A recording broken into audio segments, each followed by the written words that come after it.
ವೃಷಭ ರಾಶಿಯವರಿಗೆ ಒಂದಿಷ್ಟು ಸಮಸ್ಯೆಗಳು ಅಂದರೆ ನಿದ್ರೆ, ಕನಸು, ಅದರಿಂದ ಉಂಟಾಗುವ ನಂತರದ ಸಮಸ್ಯೆಗಳಿಗೆ ಒಂದು ಅದ್ಭುತವಾದ ಪರಿಹಾರ ಹಾಗೂ ಅದರಿಂದ ಇನ್ನೂ ವಿಶೇಷ ಶಕ್ತಿಯನ್ನು ಪಡೀತಕ್ಕಂಥ ಒಂದು ಪರಿಹಾರವನ್ನು ಈ ವಿಡಿಯೋದಲ್ಲಿ ನಾನು ತಿಳಿಸ್ತೇನೆ. ಪ್ರತಿಯೊಬ್ಬ ವೃಷಭ ರಾಶಿಯವರು ಬಹಳ ಇಂಪಾರ್ಟೆಂಟ್ ವಿಡಿಯೋ. ದಯವಿಟ್ಟು WhatsApp, Facebook, messenger, Telegram, Instagram ಎಲ್ಲ ಕಡೆ ಶೇರ್ ಮಾಡಿಬಿಡಿ. ಹಾಗೂ ನೀವು ಸಬ್ಸ್ಕ್ರೈಬ್ ಮಾಡ್ಕೊಳ್ಳಿ. ದಯವಿಟ್ಟು ನಮ್ಮ ಚಾನಲ್ ಸಬ್ಸ್ಕ್ರೈಬ್ ಮಾಡ್ಕೊಂಡು ಬೆಲ್ ಬಟನ್ ಹೊತ್ಕೊಂಡು ಆಲ್ ಮಾಡ್ಲಿಕ್ಕೆ ಮರಿಬೇಡಿ. ಫೇಸ್ಬುಕ್ಕಲ್ಲಿ ನೋಡ್ತಾರೆ ನಮ್ಮ ಪೇಜನ್ನು ಫಾಲೋ ಮಾಡ್ಲಿಕ್ಕೆ ಮರಿಬೇಡಿ. ಏನಾದ್ರು ಅರ್ಥ ಆಗಲಿಲ್ಲ ಅಂತಂದರೆ ಕಮೆಂಟ್ ಮಾಡಿ, ನಾನು ಖಂಡಿತವಾಗಿ ಕಮೆಂಟ್ಸ್ನ ಓದಿ ರಿಪ್ಲೈ ಮಾಡ್ಲಿಕ್ಕೆ ಪ್ರಯತ್ನ ಮಾಡ್ತೇನೆ.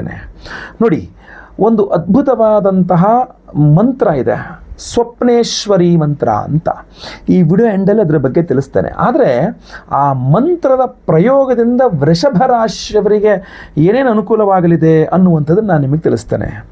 ಮೊದಲನೇದಾಗಿ, ನೀವು ವೃಷಭ ರಾಶಿಯವರಾಗಿದ್ದು ನಿಮಗೆ ಸರಿಯಾಗಿ ನಿದ್ರೆ ಬರ್ತಾ ಇಲ್ಲ, ಕೆಟ್ಟ ಕೆಟ್ಟ ಕೆಟ್ಟ ಕನಸುಗಳು ಬೀಳ್ತಾ ಇದೆ, ಬೆಚ್ಚಿ ಬೀಳ್ತಾ ಇದ್ದೀರಾ, ಏನೋ ಗೊತ್ತಿಲ್ಲ, ಒಳ್ಳೆ ತುಂಬ ಕೆಟ್ಟ ಕನಸು ಬೀಳ್ತಾ ಇದೆ, ಏನು ಮಾಡಬೇಕು ಅಂತ ಅರ್ಥ ಆಗ್ತಾ ಇಲ್ಲ, ನಂಗೆ ಒಳ್ಳೆ ನಿದ್ದೆನೇ ಬರ್ತಾರ, ನಿದ್ದೆ ಇಲ್ಲದೇ ಎಲ್ಲ ಸಮಸ್ಯೆ ಆಗ್ತಾ ಇದೆ ಅಂತ ಬಹಳಷ್ಟು ಜನ ಹೇಳ್ತಾರೆ.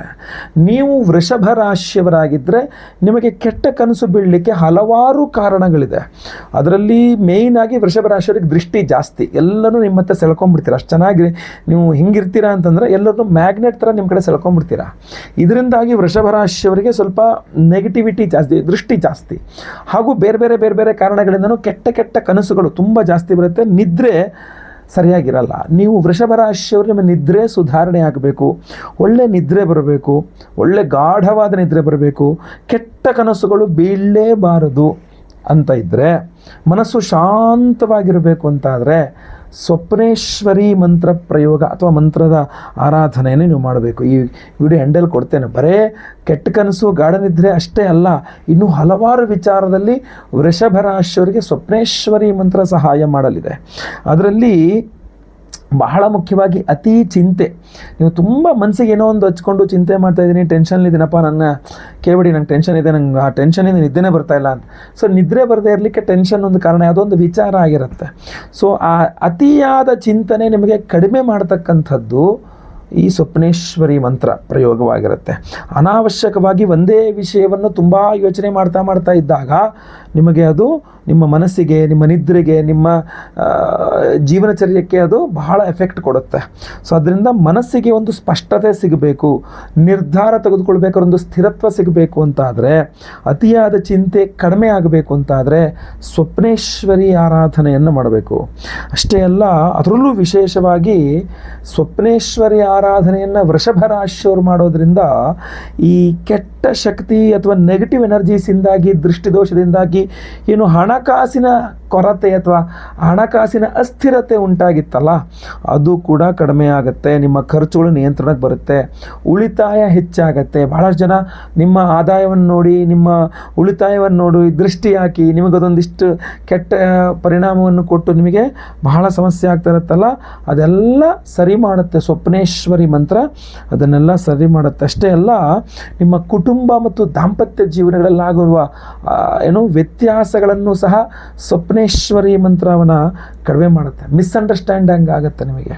ಇಲ್ಲೇನಾಗುತ್ತೆ, ಬಹಳ ಮುಖ್ಯವಾಗಿ ನೀವು ಅರ್ಥ ಮಾಡ್ಕೊಳ್ಬೇಕಾಗದ್ದು, ಒಂದು ಇಂಟ್ಯೂಷನ್ ಜಾಸ್ತಿ ಮಾಡುತ್ತೆ ಸ್ವಪ್ನೇಶ್ವರಿ ಹೋಮ. ಇಂಟ್ಯೂಷನ್ ಅಂದ್ರೇನು, ನಿಮಗೆ ಮುಂದೇನಾಗಲಿದೆ ಅನ್ನುವಂಥದ್ದು ಮೊದಲೇ ಗೊತ್ತಾಗುವ ಶಕ್ತಿಯನ್ನು ವೃಷಭ ರಾಶಿಯವರಿಗೆ ಸ್ವಪ್ನೇಶ್ವರಿ ಮಂತ್ರ ಕೊಡಲಿದೆ. ಇವತ್ತು ಅಂದರೆ ನಾಳೆ ದಿವಸ ನಿಮಗೆ ಆಫೀಸಲ್ಲಿ ಏನಾದರೂ ಸ್ವಲ್ಪ ದೊಡ್ಡ ಸಮಸ್ಯೆ ಇದೆಯಪ್ಪ, ಹಿಂದಿನ ದಿವಸ ರಾತ್ರಿನೇ ನಿಮಗೆ ಏನಾದರೂ ಒಂದು ಕನಸು ಬಿದ್ದು ಆ ಕನಸಲ್ಲಿ ನಿಮಗೆ ಏನೇನು ಸಮಸ್ಯೆ ಆಗಬಹುದು ಅನ್ನೋದು ಅಸ್ಪಷ್ಟವಾಗಾದರೂ ಪರವಾಗಿಲ್ಲ, ನಿಮಗೊಂದು ಸೂಚನೆ ಸಿಕ್ಕರೆ ಹೇಗಿರುತ್ತೆ.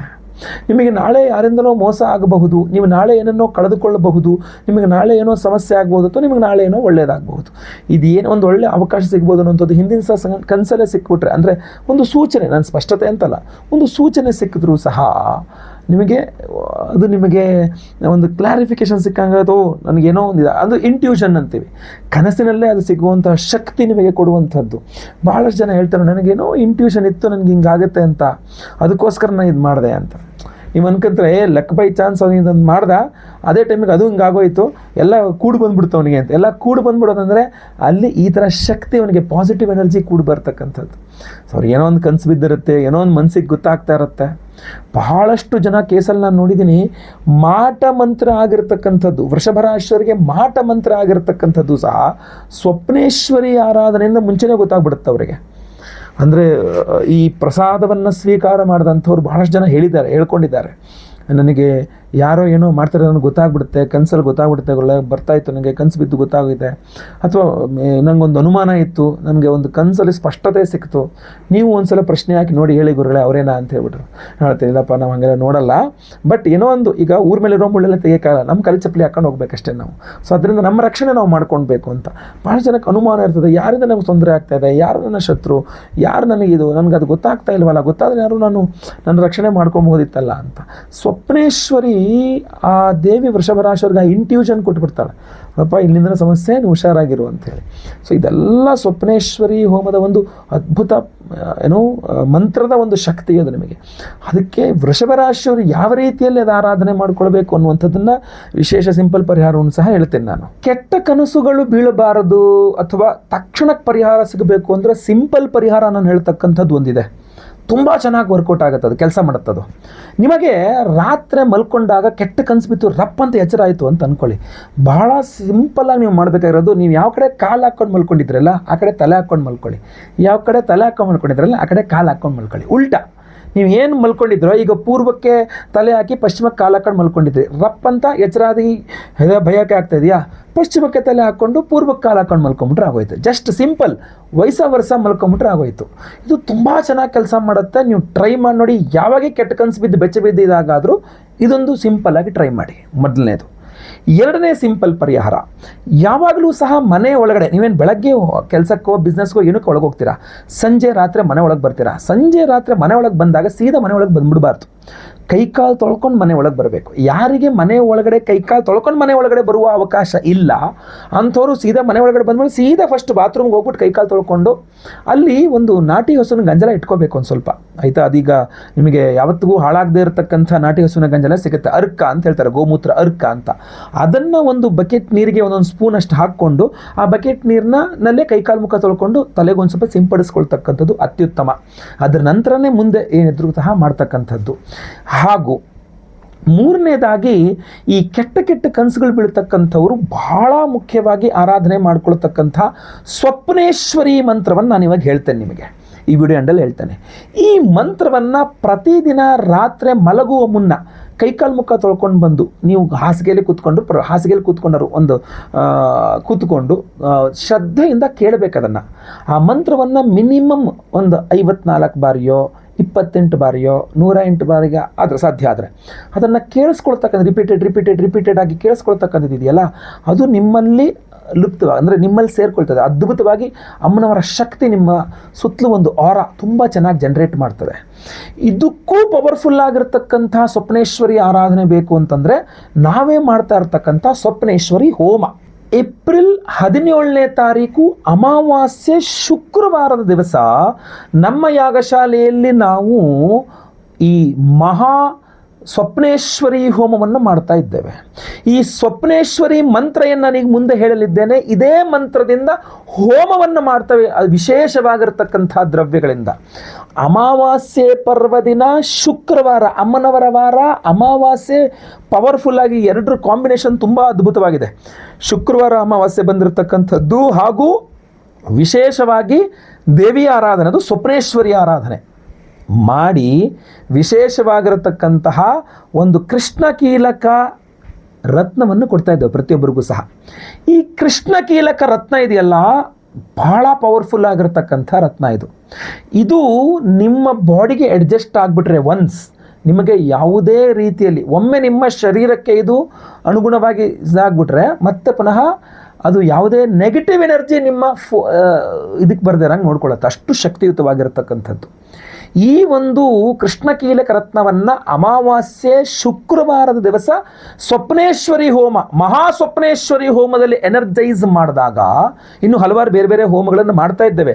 ಸ್ವಯಂವರ ಪಾರ್ವತಿ ಇರಬಹುದು, ಏನು ಕಾಳಿಕಾ ದುರ್ಗಾ ಪರಮೇಶ್ವರಿದೊಂದು ವಿಶೇಷವಾದ ಹೋಮ ಮಾಡ್ತಾ ಇದ್ದೇವೆ, ಇನ್ನೂ ಹಲವಾರು ಹೋಮಗಳಿದೆ, ಗುರು ಶಾಂತಿ, ಶನಿ ಶಾಂತಿ, ನವಗ್ರಹ ಶಾಂತಿ ಎಲ್ಲ ಇದೆ. ಬಟ್ ವಿಶೇಷವಾಗಿ ನಾನು ಹೇಳುವಂಥದ್ದು ಸ್ವಪ್ನೇಶ್ವರಿ ಹೋಮದಲ್ಲಿ ಶುಕ್ರವಾರ ಅಮಾವಾಸ್ಯೆ ದಿವಸ ನಿಮ್ಮ ಹೆಸರಿನಲ್ಲಿ ಸಂಕಲ್ಪ ಮಾಡಿ ಎನರ್ಜೈಸ್ ಮಾಡಿ ನಿಮಗೆ ಕೊಡ್ತಕ್ಕಂಥದ್ದಾಗಿರ್ತದೆ. ಸೊ ಈ ಒಂದು ಕೃಷ್ಣಕೀಲಕ ರತ್ನವನ್ನು ನೀವು ನಿಮ್ಮ ತಲೆ ದಿಂಬು ಕೆಳಗಡೆ ಹಿಂಗೆ ನಿಲ್ಸ್ಕೊಂಡಂತೂ ಇಡಕಾಲ ಚುಚ್ಕೊಂಡ್ಬಿಡ್ತದೆ, ಹಿಂಗೆ ಮಲಗಿಸ್ಕೊಂಡು ಇಡಬೇಕಷ್ಟೇ. ಸೊ ಇದು ನಿಮ್ಮ ತಲೆ ದಿಂಬು ಕೆಳಗಡೆ ಇದನ್ನು ಇಟ್ಕೊಂಡು ಮಲ್ಕೊಂಬಿಟ್ರೆ ಸಾಕು. ನಿಮ್ಮ ಇಡೀ ಬಾಡಿ ಆರಾ ಕ್ಲೆನ್ಸಿಂಗ್ ಅಂತಾರೆ ಅದನ್ನ, ನಿಮ್ಮ ಸೂಕ್ಷ್ಮ ಶರೀರದ ಶುದ್ಧೀಕರಣ ಹಾಗೂ ಯಾವುದೇ ಕೆಟ್ಟ ಕನಸುಗಳು ನಿಮಗೆ ಬೀಳೋದು. ಯಾಕೆಂದರೆ ಸ್ವಪ್ನೇಶ್ವರಿ ಮಂತ್ರದಲ್ಲಿ ಅಭಿಮಂತ್ರಿತ ಕೃಷ್ಣಕೀಲಕ ರತ್ನ ಆಗಿರುತ್ತೆ. ಇದನ್ನು ನಿಮಗೆ ರಾತ್ರಿ ಕೆಟ್ಟ ಕನಸುಗಳು ಬಿದ್ದು ಬೆಚ್ಚಿ ಬೀಳತಕ್ಕಂಥದ್ದನ್ನು ನಿವಾರಣೆ ಮಾಡ್ತಕ್ಕಂಥದ್ದು ಇರಬಹುದು. ಅಷ್ಟೇ ಅಲ್ಲದೆ ನಾನು ಆಗಲೇ ನಿಮಗೆ ಈಗ ವಿಡಿಯೋದಲ್ಲಿ ತಿಳಿಸಿದಂತೆ ಸ್ವಪ್ನೇಶ್ವರಿ ಅನುಗ್ರಹ ನಿಮ್ಮೊಟ್ಟಿಗೆ ಯಾವಾಗಲೂ ಇರುವಂತೆ ನೋಡಿಕೊಳ್ಳುವ ಅದ್ಭುತವಾದ ಶಕ್ತಿ ಇದು. ಒಂದು ರೂಲ್ ನೀವು ನೆನ್ಪಿಟ್ಕೊಳ್ಬೇಕು, ಒಬ್ಬರದು ಇನ್ನೊಬ್ಬರು ಎಕ್ಸ್ಚೇಂಜ್ ಮಾಡ್ಕೊಳ್ಬಾರ್ದು. ಒಂದು ರಾತ್ರಿ ನೀವು ಈಗ ಸಂಕಲ್ಪ ಸೇವೆ ಕೊಟ್ಟು ನಿಮ್ಮ ಹೆಸರು ಕೊಟ್ಟು ಇದನ್ನು ನಾನು ನಿಮಗೆ ಕಳಿಸ್ಕೊಡ್ತೇನೆ. ಯಾಕೆಂದರೆ ಲೈವಲ್ಲಿ ನಿಮ್ಮ ಹೆಸರು ನಾನೇ ಸಂಕಲ್ಪ ಮಾಡ್ತೇನೆ. ಎಲ್ಲ ಹೋಮ ಲೈವ್ ನೋಡ್ತಾರೆ, ಎಲ್ಲ ಹೋಮಗಳ ಭಸ್ಮ, ಕುಂಕುಮಾರ್ಚನೆ, ಕುಂಕುಮ ಪ್ರಸಾದ ಸಹಿತ ಈ ಕೃಷ್ಣಕೀಲಕ ರತ್ನವನ್ನು ಕಳಿಸ್ಕೊಡ್ತೇನೆ ನಿಮಗೆ. ಇದನ್ನು ನಿಮಗೆ ಸಿಕ್ಕಿದ ನಂತರ ನೀವು ರಾತ್ರಿ ಮಲಗುವ ಮುನ್ನ ನಿಮ್ಮ ತಲೆದಿಂಬು ಕೆಳಗಡೆ ಇದನ್ನು ಇಟ್ಕೊಂಡು ನೀವು ಮಲ್ಕೊತೀರಾ ಅಂತ ಆದರೆ ಒಂದು ರಾತ್ರಿ ನೀವು ಮಲಗಿದ್ರು ಸಾಕು. ನೆಕ್ಸ್ಟ್ ಡೇಯಿಂದ ನೀವು ಇದನ್ನು ಇನ್ನೊಬ್ರಿಗೆ ಕೊಡುವಂಗಿಲ್ಲ. ಇದನ್ನು ಇಟ್ಕೊಂಡು ನಾನು ಮಲಗಿದ್ದೆ, ನಂಗೆ ಒಳ್ಳೆ ನಿದ್ದೆ ಬಂತು, ಎಲ್ಲ ಚೆನ್ನಾಗಾಯಿತು, ಅಥವಾ ಕನಸಲೆಲ್ಲ ಚೆನ್ನಾಗಿದಾಯಿತು, ಹಂಗೆ ಹಿಂಗಾಯಿತು ಅಂತ ಹೇಳ್ಬಿಟ್ಟು ಹೆಂಡತಿ ಗಂಡಂಗೆ ಕೊಟ್ಟಲು, ಗಂಡ ಹೆಂಡತಿಗೆ ಕೊಟ್ಟ, ಇಬ್ಬರು ಸೇರಿ ಮಕ್ಕಳಿಗೆ ಕೊಟ್ಟರು, ಅಥವಾ ಅಕ್ಕಂಗೆ ಕೊಟ್ಟರು, ಅಣ್ಣಂಗೆ ಕೊಟ್ಟರು, ತಂಗಿಗೆ ಕೊಟ್ಟರು, ಅಕ್ಕಂಗೆ ಕೊಟ್ಟರು, ಇಲ್ಲ, ಒಬ್ಬರದು ಇನ್ನೊಬ್ರಿಗೆ ಕೊಡೋಂಗಿಲ್ಲ. ನಿಮ್ಮ ನಿಮ್ಮ ಸೂಕ್ಷ್ಮ ಶರೀರ ಅದಕ್ಕೆ ಇದು ನಿಮಗೆ ಅಡ್ಜಸ್ಟ್ ಆಯ್ತದ, ನಿಮಗೆ ಒಂದು ಸಲ ನೀವು ನಿಮ್ಮ ತಲೆ ಕೆಳಗಡೆ ದಿಂಬಿಟ್ಕೊಂಡು ಮಲ್ಕೊಂಬಿಟ್ಟು ನೀವೇ ಮಾಡ್ಕೋಬೇಕು.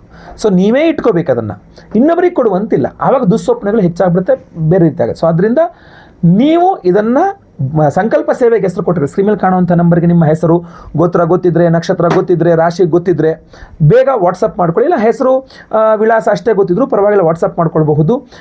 ಶುಕ್ರವಾರ ಅಮಾವಾಸ್ಯೆ ದಿವಸ ಬೆಳಗ್ಗೆ ಲೈವಲ್ಲಿ ನಾನೇ ನಿಮ್ಮ ಹೆಸರು ಸಂಕಲ್ಪ ಮಾಡ್ತೇನೆ. ನಿಮ್ಮ ಹೆಸರು ಲೈವಲ್ಲಿ ಸಂಕಲ್ಪ ಆಗೋದು ನೀವು ನೋಡ್ಕೊಳ್ಬಹುದು, ಕೇಳಿಸ್ಕೊಳ್ಬಹುದು. ಇಡೀ ಹೋಮ, ಎಲ್ಲ ಹೋಮಗಳನ್ನು ಲೈವಲ್ಲಿ ನೋಡಬಹುದು. ಹಾಗೂ ಎಲ್ಲ ಹೋಮಗಳ ಭಸ್ಮ, ಕುಂಕುಮಾರ್ಚನೆಯ ಕುಂಕುಮ ಪ್ರಸಾದ ಹಾಗೂ ಈ ಕೃಷ್ಣಕೀಲಕ ರತ್ನ ನಿಮಗೆ ಕಳಿಸ್ಕೊಡ್ತಾನೆ. ನಿಮ್ಮ ಕೈಯಲ್ಲಿ ಸ್ಪೀಡ್ ಪೋಸ್ಟಲ್ಲಿ ನಾವು ಕಳಿಸುವಂಥದ್ದು ಸೋಮವಾರ ಕಳಿಸುವಂಥ ಪ್ರಯತ್ನ ಮಾಡ್ತೇವೆ. ಸೊ ಯಾಕೆಂದರೆ ಶುಕ್ರವಾರ ಆದಮೇಲೆ ಶನಿವಾರ ಭಾನುವಾರ ರಜೆ ಇರ್ತದೆ. ಸೊ ಸೋಮವಾರ ಕಳಿಸ್ಕೊಟ್ರೆ ನಮಗೆ ಅನುಕೂಲ ಅನ್ನೋ ರೀತಿಯಲ್ಲಿ, ಸಾಧ್ಯವಾದರೆ ಮುಂಚೆ, ಇಲ್ಲಾಂದರೆ ಸೋಮವಾರ ಅಂತೂ ಕಳಿಸ್ಕೊಟ್ಬಿಡ್ತೇವೆ. ಸೊ ಇದನ್ನು ನಿಮ್ಮ ಕೈ ಸೇರಿದ ನಂತರ ಇದು ನೀವು ನಿಮ್ಮ ತಲೆ ದಿಂಬು ಕೆಳಗಡೆ ಇಟ್ಕೊಂಡು ನಿದ್ರೆ ಮಾಡ್ತಕ್ಕಂಥದ್ದು ಪ್ರತಿ ದಿವಸ. ಇದನ್ನು ನೀವು ರೂಢಿ ಮಾಡಿಟ್ಕೊಂಬಿಡಿ ಇದನ್ನು ನೀವೇ. ಇಲ್ಲ ನಿಮ್ಗೆ ಇನ್ನೊಬ್ರಿಗೂ ಬೇಕು, ಮತ್ತೊಬ್ರಿಗೂ ಬೇಕು ಅಂದರೆ ಯಾರ್ಯಾರಿಗೆ ಬೇಕು ನಿಮ್ಮ ಹೆಸರು ಸಂಕಲ್ಪ ಸೇವೆ ಕೊಟ್ಕೊಳ್ಳಿ. ಒಬ್ರದ್ದು ಇನ್ನೊಬ್ರಿಗೆ ಎಕ್ಸ್ಚೇಂಜ್ ಮಾಡ್ಕೊಳ್ಳೋಂಗಿಲ್ಲ, ಒಬ್ರಿಗೆ ಇನ್ನೊಬ್ರಿಗೆ ಕೊಡೋಂಗಿಲ್ಲ. ನಿಮ್ಮದು ನೀವೇ ಇಟ್ಕೊಳ್ಬೇಕು ಇದನ್ನು. ಇದು ನಿಮಗೆ ರಕ್ಷಾ ಕವಚವಾಗಿ ತುಂಬ ಚೆನ್ನಾಗಿ ಕೆಲಸ ಮಾಡಲಿದೆ. ಸ್ಕ್ರೀನ್ ಮೇಲೆ ಕಾಣುವಂಥ ನಂಬರ್ಗೆ ಬೇಗ ನಿಮ್ಮ ವಿವರಗಳನ್ನು ವಾಟ್ಸಪ್ ಮಾಡ್ಕೊಳ್ಳಿ, ಕಾಲ್ ಮಾಡಿ ವಾಟ್ಸಪ್ ಮಾಡಿಕೊಂಡು ವಿವರವನ್ನು ಪಡ್ಕೊಳ್ಳಿ, ಸಂಕಲ್ಪ ಸೇವೆಗೆ ಹೆಸರನ್ನು ಕೊಟ್ಕೊಳ್ಳಿ. ಅಷ್ಟೇ ಅಲ್ಲ, ಈಗ ನಾನೀಗ ಆ ಮಂತ್ರವನ್ನು ಹೇಳ್ತೇನೆ, ನೀವು ಪ್ರತಿದಿನ ಆ ಮಂತ್ರವನ್ನು ಕೇಳಿಸ್ಕೊಂಡ್ರೂ ಸಾಕು, ನಿಮಗೆ ಅದ್ಭುತವಾಗಿ ಸ್ವಪ್ನೇಶ್ವರಿ ಅನುಗ್ರಹ ನಿಮಗೆ ಖಂಡಿತವಾಗಿ ಸಿಗ್ತದೆ. ಬನ್ನಿ ಮಂತ್ರವನ್ನು ಶುರು ಮಾಡೋಣ. ಮುಂದಿನ ವಿಡಿಯೋದಲ್ಲಿ ಮತ್ತೆ ಪುನಃ ಸಿಗ್ತೇನೆ. ಎಲ್ಲರಿಗೂ ಸಹ ಒಳ್ಳೆಯದಾಗಲಿ. ನೆನಪಿಟ್ಟುಕೊಂಡು ಪ್ರತಿಯೊಬ್ಬ ನಿಮ್ಮ ರಾಶಿಯವರಿಗೆ ಈ ವಿಡಿಯೋ ರೀಚ್ ಆಗೋ ಥರ ದಯವಿಟ್ಟು WhatsApp, Facebook, messenger, Telegram, Instagram ಎಲ್ಲ ಕಡೆ ವಿಡಿಯೋನ ಶೇರ್ ಮಾಡಿಬಿಡಿ. ಪ್ರತಿಯೊಬ್ಬರಿಗೂ ಈ ವಿಡಿಯೋ ರೀಚ್ ಆಗಲಿ. ಒಳ್ಳೆಯದಾಗಲಿ. ಮುಂದಿನ ವಿಡಿಯೋದಲ್ಲಿ ಮತ್ತೆ ಪುನಃ ಸಿಗ್ತೇನೆ. ಲೋಕ ಸಮಸ್ತ ಸುಖಿನೋ ಭವಂತು. ನಾರಾಯಣ ನಾರಾಯಣ ನಾರಾಯಣ. ಓಂ ವರಾಭಯೇ ಪದ್ಮಯುಗಂ ದಧಾನಾಂ ಕರೈಶ್ಚತುರ್ಭಿಃ ಕನಕಾಸನಸ್ಥಾಂ ಪೀತಾಂಬರಾಂ ಶಾರದ ಚಂದ್ರಕಾಂತಿಂ ಸ್ವಪ್ನೇಶ್ವರೀಂ ನೌಮಿ ವಿಭೂಷಣಾಢ್ಯಾಂ. ಓಂ ಶ್ರೀಂ ಸ್ವಪ್ನೇಶ್ವರೀ ಕಾರ್ಯಂ ಮೇ ವದ ಸ್ವಾಹಾ. ಓಂ ಶ್ರೀಂ ಸ್ವಪ್ನೇಶ್ವರೀ ಕಾರ್ಯಂ ಮೇ ವದ ಸ್ವಾಹಾ. ಓಂ ಶ್ರೀಂ ಸ್ವಪ್ನೇಶ್ವರೀ ಕಾರ್ಯಂ ಮೇ ವದ ಸ್ವಾಹಾ.